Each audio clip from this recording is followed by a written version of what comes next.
Welcome everyone to the Spike Academy. My name's Cyril and I'll be your coach for this show. You might know me from several tournaments or more recently from Solheim Vanguard presenting my annual favor list. And if you don't, the only thing you need to know about me is that I'm a deck building nerd. That's my favorite part of card games right before tournaments. On the internet we see lots of lists and deck profiles, but those lists are rarely made in 10 minutes. Usually they are the result of intense testing and several iterations.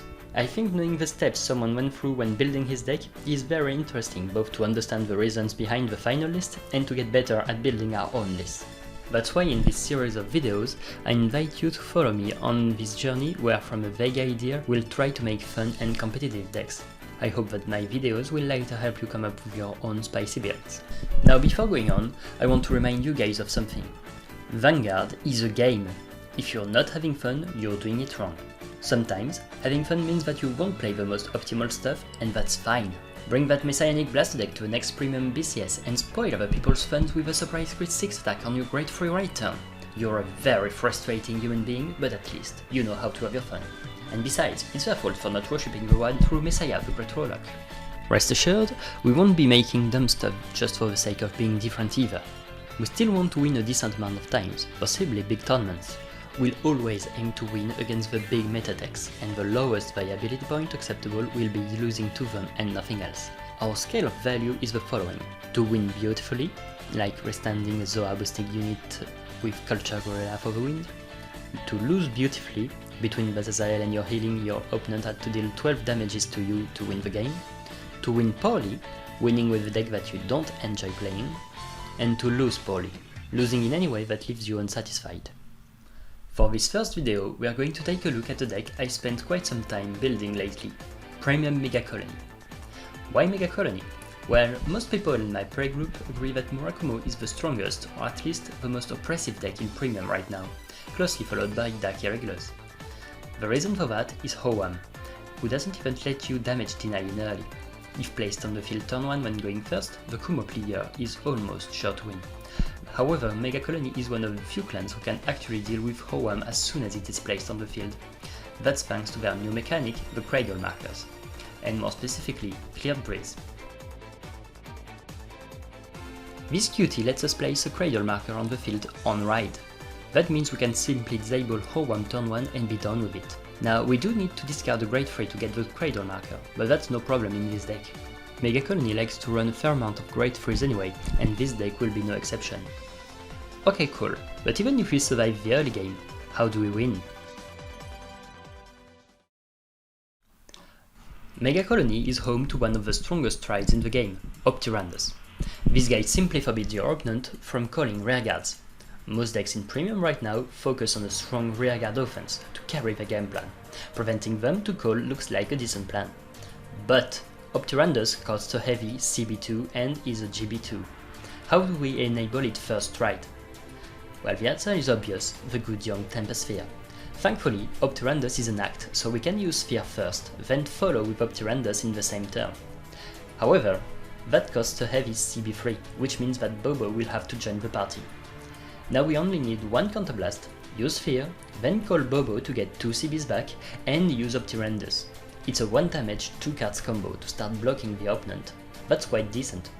So the idea for this will be to basically forbid your opponent from playing and slowly kill them. Basic Megacolony strats. That's cool, but that's only one game plan. We should still list the other cards that would help us close the game. Let's skip the searching phase, here's the list of the main finishers. Zoa, in combination with Antlion and Phantoblack, Overhelm with her GB3, and the GB8.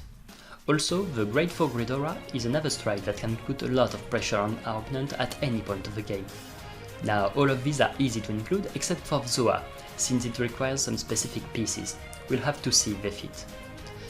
We now know that we want to play 4 Breeze, 4 Bobo, 4 Sphere, and a lot of Great Frees.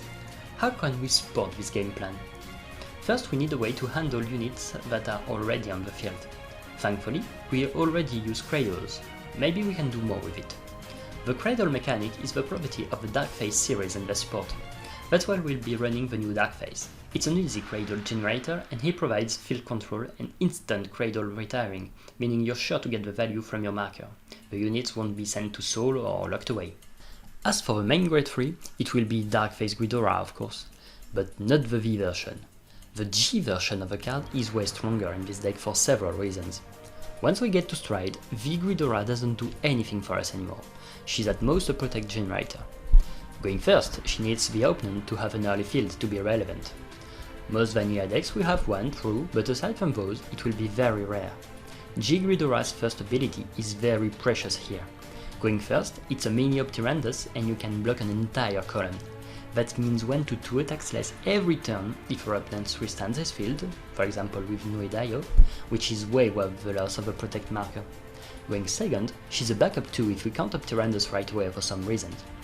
And finally, she provides a very useful counter charge every turn which will help us pay Optyrandus' Counterblast 2 more consistently. Now we want to hit our Great Freeze consistently, so the new Sticky Bolas is a must. Little Dorcas is important too, but knowing which version to use is tough. We'll use the V version first because the shield, and we'll see if it's good enough for us. This leaves us with 5 or 6 open slots for decks. For this first version we want to try stuff, so I suggest we only play 3 of the triple rare Darkface, and add 2 of the Darkface PG, 2 Megara Lancer, and 2 Smog.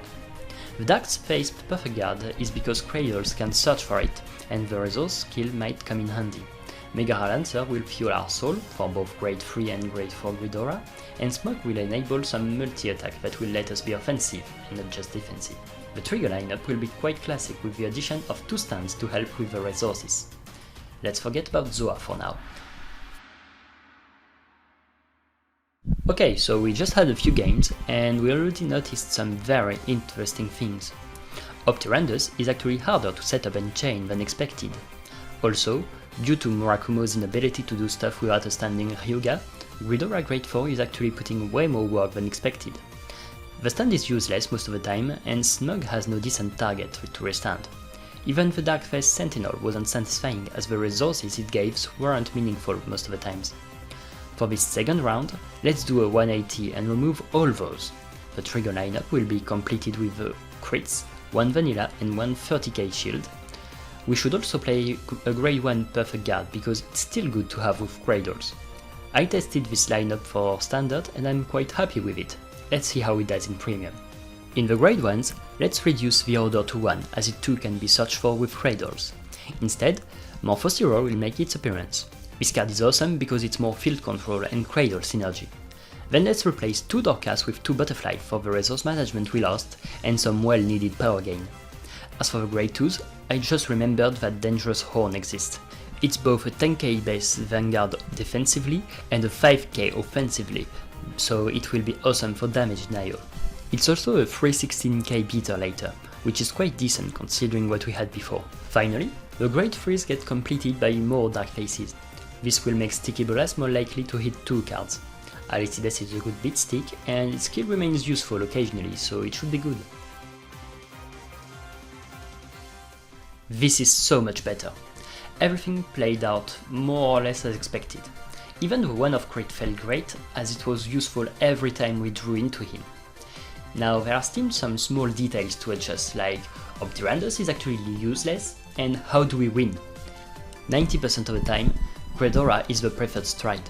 Her board stun makes it awfully hard for Kumo to play the game, and the call restriction is enough to lock most decks from doing their thing, like Painwood and Granbrew. However, despite that, we don't put enough pressure on our opponents for it to matter. So first, let's take Sphere and Bobo out. Clearly, we aren't winning like that. That gives us a nice space for Smug to return, and an extra Megara Lancer, because we don't want to go too low on the G2 count. Thanks to Alicides and Horn, we now have decent targets to stand. Let's see how it turns out. The offense is still way too low. On the bright side, our flip G-Guardian, Relish Lady, is more effective than expected. Also the GB8. To be honest with you, I had forgotten about its skills, and it's at that point in the test that I actually remembered about it. It's pretty good considering we don't forbid calling anymore. Finally, Antlion and Zoa is still very strong, and since the other plans haven't been good enough, we should consider including it back. The soul usage is a problem though.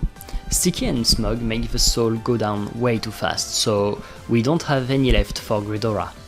Not only that, but using our early counterblasts on Sticky means we need to take another damage for Greedora's skill the next turn, when we usually would rather guard. Let's reverse the ratios of Sticky and Mega Lancer. Mega Lancer will not only fuel the soul, but it can also set up a great free install for Antlion very easily. And while we're at it, we might as well add one Phantom Black to ensure Antlion goes through. Okay, just making a few last adjustments and the list is now close to being optimized for what we want to do. Let's replace Sticky with one more Antlion for stability and pressure with Empress Greedora and make some final changes to the G-Zone, and we're good. Optyrandus was nothing but a flip fodder in the entire testing phase, so we might as well take him out and put more Greedora, as well as the new Stride. The odds of using him are really low, but it's still higher than Optyrandus. It could be useful against decks that go through their G-Zone very fast, and it's still a plus 45 to the front row, so with Antlion it should always be good. Now, normally we should now switch to other matchups, like Control or Vanilla Aggro, and see if the list needs to change a bit to face them. But this video isn't about finding the perfectly optimized build, it's meant as a guideline for deck building. This result is very satisfactory for today. There's one last thing we can do before we call it a day though. We can list the cards that will help the decks face specific situations depending on the meta. Those are the cards we'll try adding to the list first if we face difficulties with some specific builds. So for example, since we're in a vanilla meta, there's a chance we might find the early aggression of those decks to be too much for us. If that happens, Rowlock will be the go-to card. It's also good against decks that can pull off one-hit KO like Oracle Think Tank. Next is Brilliant Blister for Vanguard-centric decks. For example, Overlord or Dimension Police. If those decks are too present, chances are Greedora won't be enough to tempo, and Blister will ensure our survival in those situations. And finally, there's the question of the vanilla engine. It's strong, so wouldn't it make the deck better? Why not use it? Well, it's clearly a direction we could try out, but that's taking the deck in a whole other direction. We could imagine a list for that. Here's one I just threw in 5 minutes. We can already see there will be some soul problems, but aside from that, it's a list that can easily choose to early rush or not and use the superior right to set up Antlion. The vanillas will ensure you have some power at all points of the game, and you can just flip Cyclone with your usual strides. So why not go straight for that, you might ask? It's simple. I just didn't want to go full vanilla with this deck. That's not how I want to have fun here, and that's fine. Also, from a more down-to-earth point of view, I feel like stabilizing the vanilla engine with my soul consumption will be quite the hassle. Anyway, we are done building the deck here, but what's the point in building a deck that you don't use? I'm going to present you 2 games that I thought were really interesting to show you how the deck is supposed to work.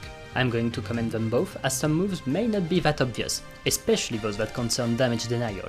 Let's start right away with game number 1. Both those games will be against Murakumo. Now, for the first one, Murakumo starts, and thankfully he has to ride Hoam. Since he doesn't have it on the field, I'm going to save Cleared Breeze just in case he gets another one later. I don't attack on the first turn obviously, but I'm going to take his damage as I'm going to need it if I get to ride Greedora. Now, riding Dangerous Horn allows me to make it 5k on purpose, and I call Aurea just in case I get to trigger, which I do. So that way he still doesn't have a counterblast, and he doesn't choose to ride to grade 3. Now I'm faced with some kind of an issue since Greedora isn't in my hand, but I choose to go for Dark Face and get my Protect marker.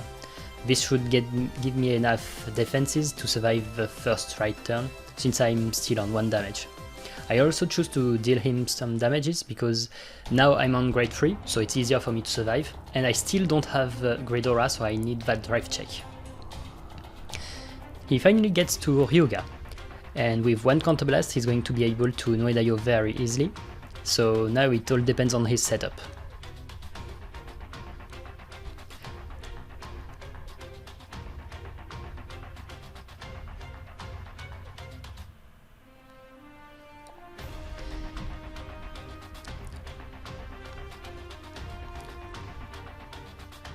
So this is Cardfight era, and sometimes there are bugs. In this case, the drop zone was not working, so he used the retired from game zone to put his cards instead. Now we can see he has a setup with Yaki Vogue and Dansetsu. He tried to call Meomaru, but you can't call a rearguard that doesn't have the same grade as one of my cards. And I only had grade 1 and grade 3, so he went for Yaki instead. And thanks to Bobo, he's going to have all the counterblasts he needs to use both Ryuga and Yaki. So now, thanks to Yaki and Dansetsu, his field is going to get a 15k boost. That's only 10 to a Vanguard because Dansetsu only powers up rearguards. And here he first intended to call Yaki, the second Yaki on top of a grade 2, but the second Yaki doesn't have the Ryuga name, so he wouldn't have got all the boosts from the other cards. Also, that grade 2 has an extra 5k, so it's still good. It's very good to have. It's the grade 2 that can't be targeted by your opponent if you have another card with the same name, so in this deck it's very strong. It's a card that cannot be then griffined, for example. So I guard the attacks I can for using as little resources as I can, and I get some defensive triggers, but he gets a critical, so this is going to hurt. Thankfully I get a heal. So now I can just 10k to guard the Dansetsu, 15 for the Yaki and take the last one. And this is my 4th heal. This is very bad for me because I'd rather have 5 damages than all my heals already used. I can't G-guard for the rest of the game, so I won't be able to accelerate Zora. So now with Great Aura, I can at least lock one column, so it's going to be the Dansetsu Yaki column. And then I stride Empress Great Aura. So this allows me to block him from restanding, which is very strong in Premium, because if he doesn't re-ride, when he strides, he's going to have to stride at rest, so he can't use Nuedaio no matter what.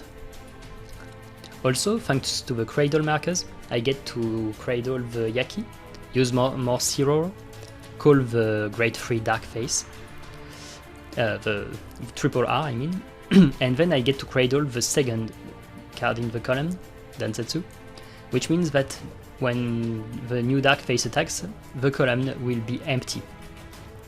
Thanks to the Grade 3 Gridora's skill, he can't call to that column, so now I'm sure that he won't be able to use it to attack me.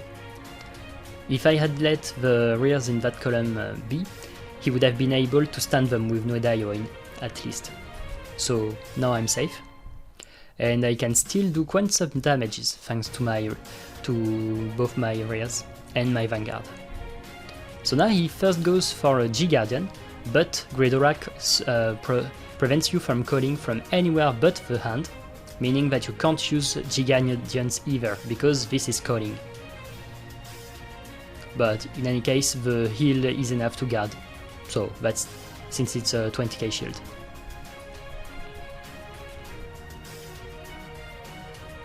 Now Mega Lancer is going to go for the attack, so it's got two very useful skills.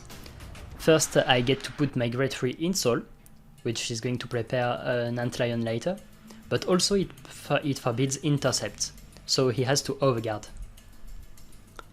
Now, I don't want to deal too many damages to him if I'm not sure if I can kill him. Also, at that point I was still in the mindset of using Zoa next turn, so I figured I might as well kill the Yaki, to be sure he wouldn't overpower me.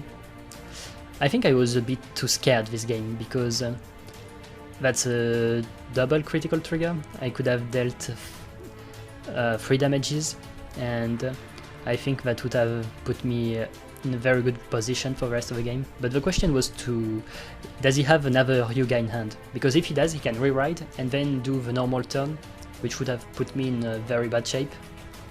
At least that way I get to make sure that even if he does have it, he won't be able to power up his columns too high.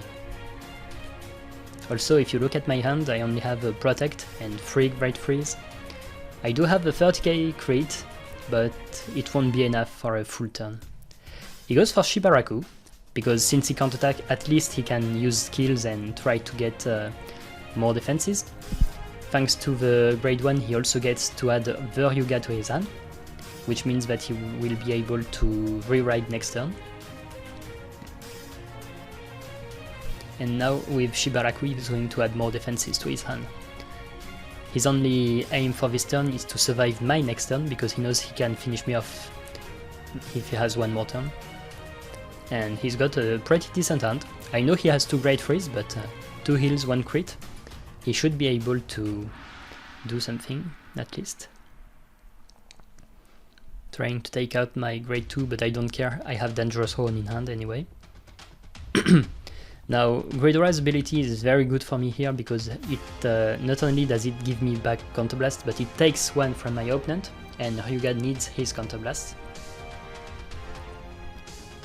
At that point I wish I could Zoa, but well, no G-Guardian. So the play is just Greedora again. Although, now that I think about it, well yeah, Greedora allows for multi-attack, and Overwhelm would have been a possibility, but at least you force your opponent to act in a certain way that may not be what they want. So in this case they are going to have to rewrite and call over the cards they already have on the field.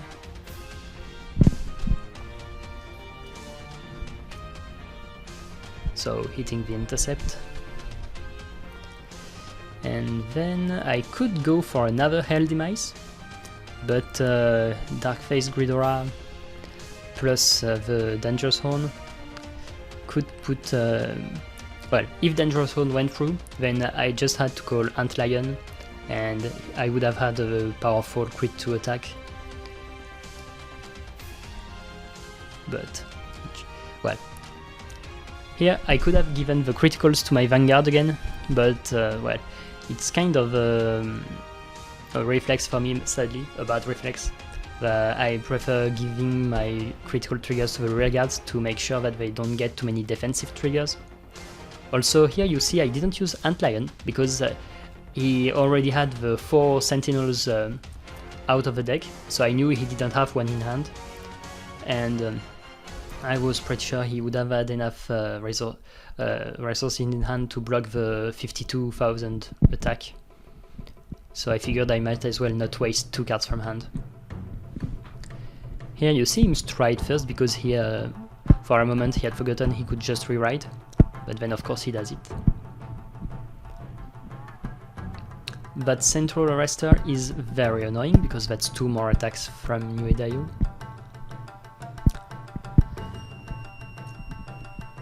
But this time I have a pretty defensive hand with 2 perfect guards, quite the amount of shield.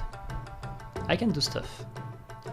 Also, from the Kumo perspective, note that Nuedayo is an activate ability to stride, so you can use any skills you want before that. So of course the Counterblast one from Hyuga to make your field become all Hyugas, but also the board wipe, which is very useful since here it takes out my intercept, but you can also just remove Honories from the field or cards like that.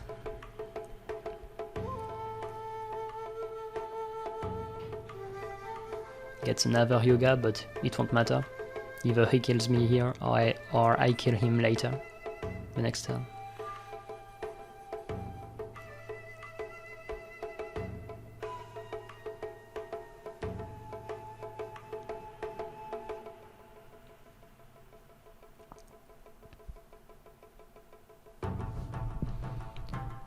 And he gets the Meomaru, so that pretty much settles it. Now, the power won't be that high, because he doesn't have Yakivog anymore. He can also keep in mind that because Greedora prevents him from calling from the deck, from anywhere but the hand, he can't call from the deck, but he can still use Hyuga to make his field become Hyugas. Because there's no link between the 2 parts of the skill, so you resolve them as much as possible. So 24. Simple 15k to guard. Same for the 22, 19. I could bet on a defensive trigger here, but you can't just 5 cards to guard Hyuga. Otherwise I won't be able to guard the restands either. So I have to bet on that he won't get too many triggers on attack, and that I will be able to get a defensive trigger or something like that.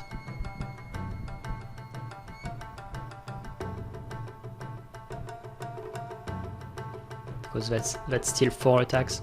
I have 3 defenses. With one, if he didn't have a trigger and I had a defensive, I would have been able to guard everything, even if I ended up with no cards in hand. But anyway, he gets the crit, and that's game. So this game was very interesting because we noticed a few things. First, Ghidorah did put a lot of pressure, and all the cards in the deck saw some use at some point, which was nice. And there were several times where I could have won if I had given the criticals to my Vanguard. This is on me. The deck itself played out very well, and it's all about the early management of your opponent. Because I didn't give him the counterblast in early, I was able to keep being in the game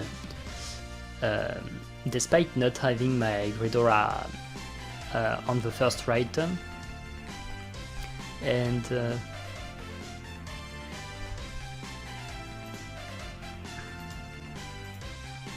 And losing my heals that early in the game did hurt, but I would have been able to win on a normal Ghidorah or even a Hoverhelm at the end. So that was nice. That's it for game 1, let's go to round 2. Now round 2 will be against the same opponent, and this time I get Ghidorah in hand, but I don't have cleared breeze. So it all depends on if he gets the Ho-Wam, which he does. I won't be able to damage him, but at least I can. I went first, so I don't have to fear Noedayo on my grade 2. I don't have the Dangerous Horn either, so I might as well deal damage. I'm not sure about calling cards here because I don't want to give him. Well, I don't want to lose resources, and I know for sure that he's going to take my Vanguard anyway. He gets another Ho-Wam on the field because he knows I might retire the first one, but well, he already has 2 damages, so at this point it doesn't really matter for me. And I choose not to take the damage because I don't want to be too high before his Noedayo turn. Here I get to use my Dark Face and Morciloro to retire 1 Ho-Wam and empty a column. It allows me to set up Phantom Black on the field and get a perfect guard. So this first game is going pretty well for now, even though I have only 6 cards in hand. At this point I hesitate. I might deal him 2 more damages, but well, I consider that since he already has 2, he can use his Yakivog, and the difference between 2 and 4 isn't that big. Of course, I will admit that I didn't really factor the double Yaki he might pull off.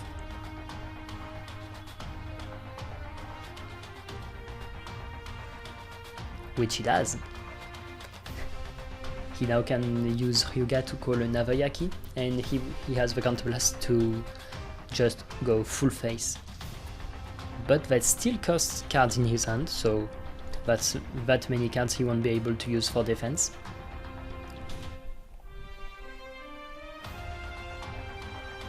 Also, even if he does double Yaki, he has 7 attacks coming at me, one of which is Central Arrester, which is unboosted. So I have 1 perfect guard, 1 heal, few crits. I should be able to survive since I also only have 1 damage. Only 1 defensive trigger in all of my damages would allow me to 1 card guard the Yaki and the Central Arrester.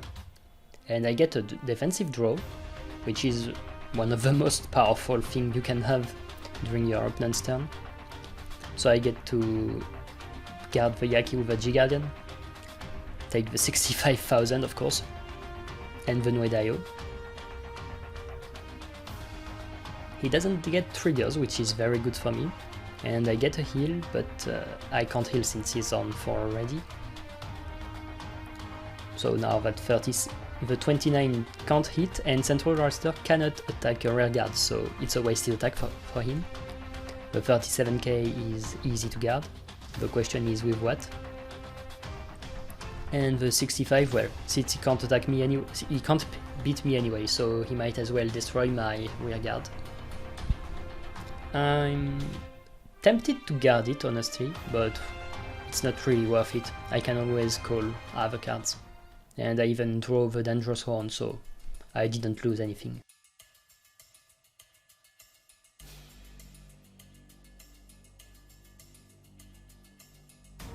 Now you may have noticed that I forgot to use Greedora's beginning of turn ability, which is going to be very bad for me if I fail this, because I could have countercharged and most importantly used his counterblast, which means that even if he had Ryuga to reride, he wouldn't be able to use Nuedayo's Quintet Guard ability. So now I go for another turn of multi-attack, put everything on Dangerous Horn, and I know he still has at least one grade 1 in hand, so I even go with Phantom Black to force more guards from him, but he does have the 2 crits, and since I can't finish him off, I use Helldemise to kill 1 Yaki. But he top decks the Ryuga, and this is definitely coming back to bite me. Normally he wouldn't have done anything this turn, even if he used the rewrite, because he wouldn't have been able to use Ryuga's ability to get 5 Ryugas on the field, and he wouldn't have been able to stride Nuedayo. So board wipe of course, and then Nuedayo.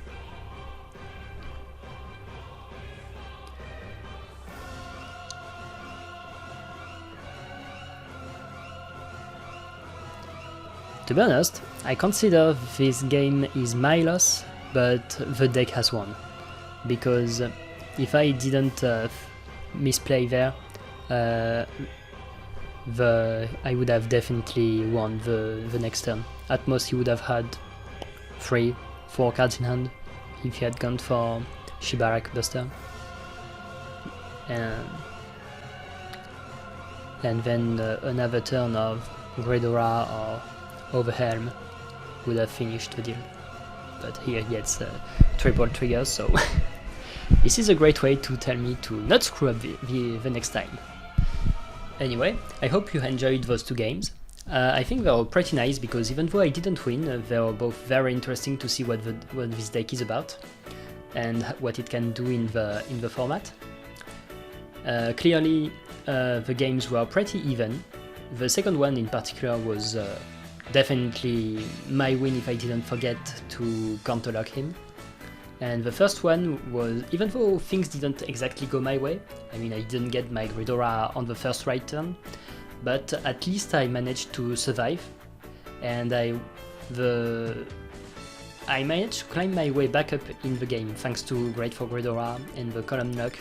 And the most important thing here, I think, is to see what the deck can do, even though it's not going to be the perfect hand every game. In this case, all the cards in the deck ended up useful. I mean, even the Grade 2s had their time to shine on the attack or defensively in the early game, things like that. And I hope I managed to show you that this deck can be very interesting and fun to play in Premium right now. Well, it can't counter the Murakumo Nuedayo, but it can also do so much against most other meta decks like Dark Regulars, Pale Moon, Grand Blue.